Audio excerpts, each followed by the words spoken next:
মঙ্গলবার সন্ধ্যায় foreign service একাডেমিতে সংবাদ সম্মেলন করেন প্রধান উপদেষ্টার press wing. Press secretary Shafiqul Alam জানান, সংখ্যালঘুদের উপর সহিংসতার বেশিরভাগ ঘটনা রাজনৈতিক অথবা ব্যক্তিগত আক্রোশে। সাম্প্রতিক ঘটনাগুলোয় ৮৮টি মামলায় গ্রেফতার হয়েছে ৭০ জন।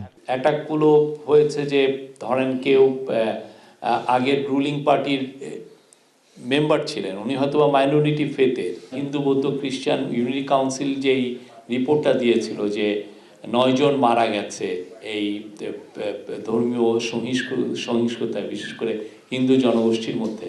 তো এখানে আমরা দেখছি যে ওই রিপোর্টটা যদি আপনারা পড়ে থাকেন তাহলে দেখবেন যে অলমোস্ট এভরি কেস হচ্ছে হয় পলিটিক্যাল নয় পার্সোনাল রিজন। সেখানে আসলে ধর্মীয় মোটিভেশনটা সেরকম ছিল না যে আমি ওটাকে অ্যাটাক করছি বিকজ উনি একটা মাইনরিটি ফেথের বাইরে। Deputy press secretary Azad Majumdar জানান, ফ্যাসিবাদী আমলে পদবঞ্চিত ৭৬৪ জনের পদোন্নতির সুপারিশ করে প্রধান উপদেষ্টাকে প্রতিবেদন দিয়েছে পর্যালোচনা কমিটি। ১৫৪০ জনের মতো কর্মকর্তার আবেদন পেয়েছিলেন, সেগুলো যাচাই বাছাই করে ওনারা ৭৫০ কর্মকর্তাকে ৭৬৪ জন কর্মকর্তাকে টু বি প্রিসাইজ ভূতাপেক্ষা সুযোগ সুবিধা দিয়ে পদোন্নতির সুপারিশ করেছেন। এছাড়া নিত্যপণ্যের দাম নিয়ন্ত্রণে সরকার নিয়মিত বাজার মনিটরিং করছে বলেও জানানো হয় সংবাদ সম্মেলনে। আমরা তো মনিটর করছি। নাজমুস সালেহী, সময় সংবাদ, ঢাকা। এবং আপনি জানেন যে এই